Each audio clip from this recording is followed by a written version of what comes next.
आज श्रावण महिन्यातला पहिला सोमवार. त्यानिमित्त आपण ऐकणार आहोत कहाणी सोमवारची, शिवामुठीची. आटपाट नगर होतं. तिथं एक राजा राहत असे.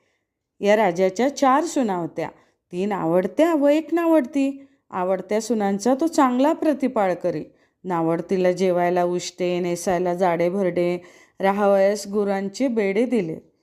गुराख्याचं काम दिलं. पुढे श्रावण मास आला. पहिला सोमवार आला. ही रात्री गेली. नागकन्या देवकन्यांची भेट झाली.